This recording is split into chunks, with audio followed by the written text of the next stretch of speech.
Depuis un mois, à chaque fois que Marie-Vonne épluche des légumes, elle a le geste vert. Bien qu'elle habite en appartement, ses déchets iront quand même dans un composteur. Elle fait partie de la moitié des habitants de sa résidence à avoir accepté cette expérience. Cela demande une petite poubelle en plus, de la peser avant de la descendre et aussi un petit peu plus de tri. Je mets tout ce qui est verdure, les pelures, les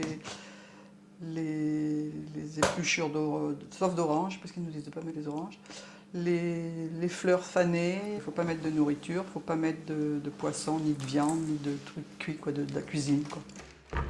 Avec ces gestes très simples, Marie-Vonne a pu récolter pendant la seule durée du mois de mars près de 8 kilos de déchets verts, des déchets qui seront donc totalement valorisés.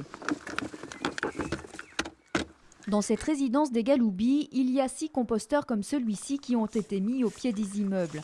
C'est le gardien qui s'en occupe. Il mélange, rajoute des feuilles pour apporter le carbone nécessaire pour la production d'un bon compost. Et ici, Marc fait aussi un peu le rôle d'éducateur quand il y a besoin. Moi, sur mon groupe, pour l'instant, j'ai pas de problème. Ils respectent assez bien les gens. Bon, je dis pas qu'on peut pas trouver 2-3 choses. Ce qu'il faut pas, c'est le temps de les habituer, parce que moi, ça fait qu'un mois et demi qu'on est dedans. Mais sinon, ça marche très bien. Sur les premières expérimentations, notamment avec Perse, le gardien nous a indiqué qu'il était passé de 18 bacs d'ordures ménagères résiduelles à 14. Donc depuis que le compost est en place, il a pu retirer 4 bacs d'ordures ménagères résiduelles. Ici, il est encore un peu trop tôt pour cela, mais au vu du succès de l'opération, il faudra bientôt rajouter d'autres composteurs. Là, le compost est utilisé au sein même de la résidence pour les espaces verts, mais aussi redistribué aux habitants qui le souhaitent.